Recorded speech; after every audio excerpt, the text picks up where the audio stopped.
Dalam sebuah langkah yang mengejutkan sekaligus membangkitkan asa, PSSI resmi mengumumkan bahwa Shin Tae-yong kembali ke kursi pelatih utama Timnas Indonesia U23, menggantikan Gerald van den Burg hanya beberapa pekan jelang gelaran bergengsi Piala AFF U23 2025. Kabar ini mengguncang jagat sepak bola nasional dan menjadi buah bibir di seluruh negeri. Di tengah guncangan dan spekulasi, satu hal kini pasti, pelatih legendaris asal Korea Selatan itu kembali, dan kali ini membawa misi besar, menyelamatkan Garuda Muda. Selanjutnya, pelatih Timnas Malaysia U23 Ella Varasan takut dengan ancaman Timnas Indonesia di Piala AFF U23 setelah Shin Tae-yong mengambil alih tim. Jadi kita mempersiapkan AFF ini untuk kita mempersiapkan buat AFC U23. Babak baru dimulai, kembalinya arsitek emas Garuda Muda. Indonesia butuh tangan dingin Shin Tae-yong, kata Erick Thohir, Ketua Umum PSSI, dalam konferensi pers kilat yang digelar malam tadi di GBK Arena, Jakarta. Suasana tegang menyelimuti ruangan. Media nasional dan internasional berdesakan, ingin menjadi yang pertama mengabadikan momen bersejarah itu. Gerald van den Burg, pelatih asal Belanda yang sebelumnya menjabat sejak awal tahun 2025, resmi dilepas oleh PSSI. Keputusan ini muncul usai hasil mengecewakan dalam laga uji coba terakhir kontra Vietnam U23, di mana Garuda Muda kalah telak 0-3 di depan publik sendiri. Ditambah dinamika internal dan ketidakselarasan filosofi permainan dengan budaya sepak bola Indonesia, masa depan van den Burg pun tak tertolong. Kini, bintang lama kembali bersinar. Shin Tae-yong, arsitek di balik kebangkitan sepak bola Indonesia sejak 2020, ditunjuk kembali untuk menahodai Timnas U23. Gerald van den Burg, mimpi yang tak sesempurna yang diharapkan. Gerald van den Burg datang ke Indonesia membawa harapan besar. Pemain legendaris Timnas Belanda era 80-90-an itu dikenal cerdas dalam membangun serangan dan disiplin dalam strategi bertahan. Namun, tantangan di Indonesia jauh dari ekspektasinya. Di balik layar, sumber dari internal PSSI menyebut adanya ketegangan budaya yang menyulitkan van den Burg dalam menyampaikan instruksi. Ia dikenal kaku, terlalu struktural, dan minim kompromi terhadap fleksibilitas pemain muda Indonesia. Adaptasi tak terjadi sebagaimana mestinya. Meski membawa program nutrisi, pemantauan performa dengan teknologi tinggi, dan pola latihan Eropa, hasil tak juga datang. Van den Burg pelatih yang luar biasa, tapi sepak bola Indonesia bukan hanya tentang taktik, ini tentang hati dan semangat, ujar legenda Timnas, Bambang Pamungkas. Shin Tae-yong, nama yang sudah terukir dalam sejarah.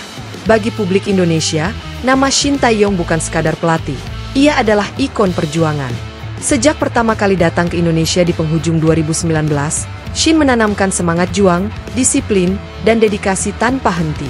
Ia membentuk generasi emas, membawa timnas senior hingga semifinal Piala Asia 2023 dan mendobrak dominasi Asia Tenggara.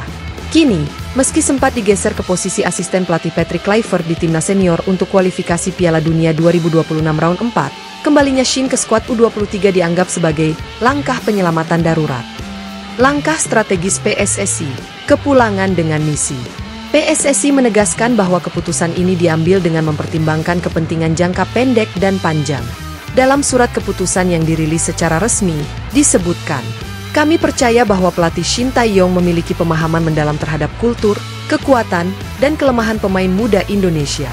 Kepemimpinannya dibutuhkan untuk membawa kembali mental juara di tubuh Timnas U23 dalam menghadapi Piala AFF 2025 yang sangat krusial bagi masa depan skuad Garuda.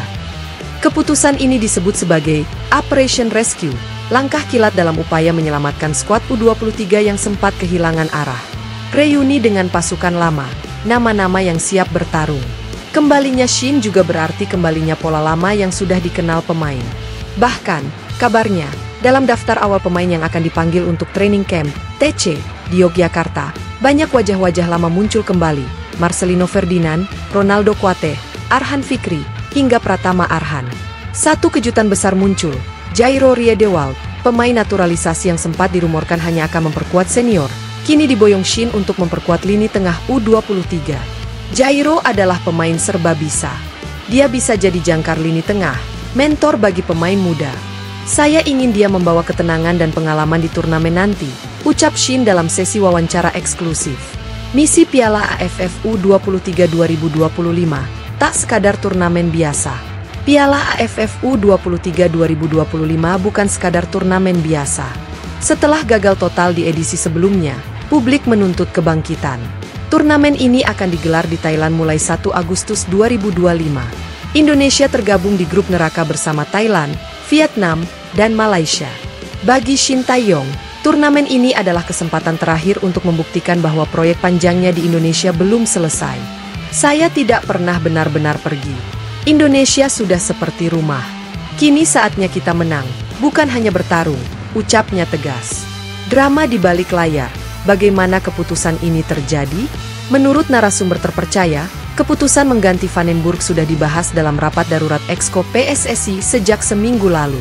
Bahkan, Shin sempat diminta oleh Patrick Kluivert untuk tetap fokus mendampingi timnas senior. Namun, setelah melihat kondisi U23 yang goyah, Shin mengajukan permintaan langsung ke Erick Thohir. Saya tidak bisa membiarkan generasi muda kehilangan arah. Biarkan saya turun tangan, kata Shin dalam rapat tertutup itu. Keberaniannya membuat PSSI langsung mengadakan pertemuan dengan Van den Burg dan memutuskan pemutusan kontrak secara hormat. Reaksi publik dan pemain. Selamat datang kembali, Jenderal. Tagar Welcome Back Shin langsung menjadi trending nomor 1 di media sosial. Ratusan ribu cuitan, kolom komentar Instagram PSSI, dan video-video dukungan membanjiri lini massa. Para supporter menyambutnya dengan hangat. Bahkan kelompok Ultras Garuda mengumumkan akan membuat koreografi khusus menyambut pertandingan pertama Indonesia di Piala AFF U23 nanti. Marcelino Ferdinand dalam postingan Instastory-nya menulis, "Waktunya kerja lagi dengan bapak sepak bola kami. Let's go, Coach Shin." Apa yang akan berubah di era kedua Shin Tae-yong? Kembalinya Shin juga membawa perubahan besar. Beberapa poin penting yang akan diterapkan. Fisik adalah kunci. Latihan fisik ala militer akan kembali jadi rutinitas. Pressing intensif, strategi pressing tinggi dan permainan cepat akan dikembalikan. Rotasi cerdas, tidak ada pemain anak emas, semua harus berjuang. Disiplin tanpa tawar, pemain yang tidak disiplin langsung dicoret. Penutup, harapan baru di langit Garuda. Kisah Shin Tae-yong bersama timnas Indonesia tak pernah selesai ditulis. Setiap babaknya penuh drama, penuh air mata, penuh tawa, penuh peluh. Kembalinya sang jenderal lapangan hijau menandakan satu hal, Indonesia belum selesai bermimpi. Kini, dengan waktu yang sangat singkat jelang Piala AFF U23 2025, Shin Tae-yong punya misi berat. Tapi jika ada satu orang yang bisa melakukannya, maka itu adalah dia. Peluit sudah ditiup. Arena telah disiapkan. Merah putih kembali berdebar dalam dada setiap pemain muda. Garuda Muda siap mengudara. Bersama Shin Tae-yong, segalanya mungkin. Kita tidak hanya ingin bertanding, kita ingin menang. Untuk bangsa, untuk sejarah, untuk masa depan.